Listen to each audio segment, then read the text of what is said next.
Que devons-nous faire quand la vie nous bouscule, quand les autres nous blessent, quand la patience devient difficile?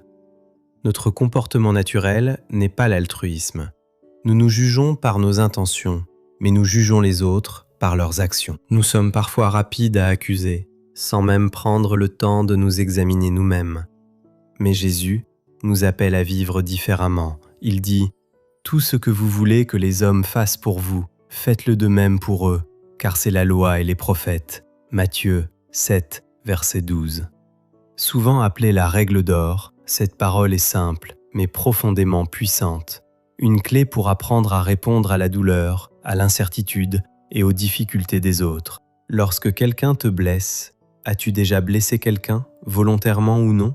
Et quand tu t'en es rendu compte, qu'as-tu espéré? Qu'on te crie dessus? Qu'on te condamne? Ou plutôt, qu'on te fasse grâce? Qu'on te donne une seconde chance?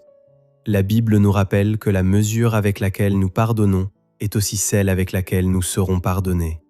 Alors aujourd'hui, et si nous offrions aux autres la même grâce, la même compassion, la même miséricorde que nous aimerions recevoir?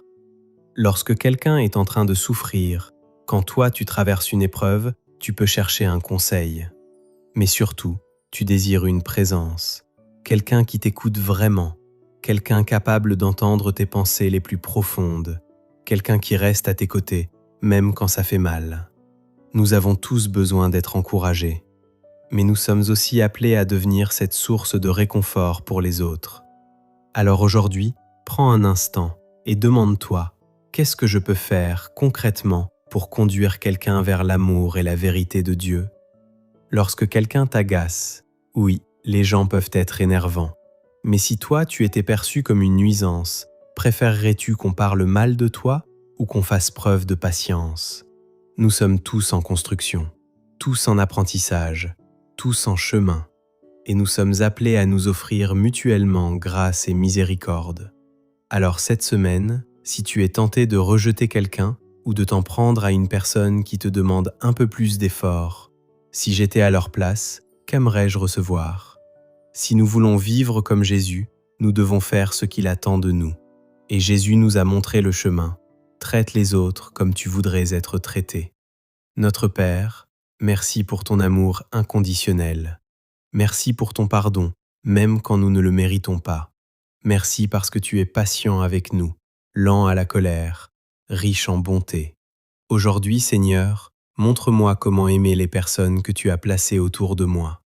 Aide-moi à parler avec douceur, à écouter avec compassion, à agir avec sagesse. Que ce soit en ligne ou en face à face, que chacune de mes paroles, que chacun de mes gestes honore ton nom. Donne-moi un cœur semblable au tien.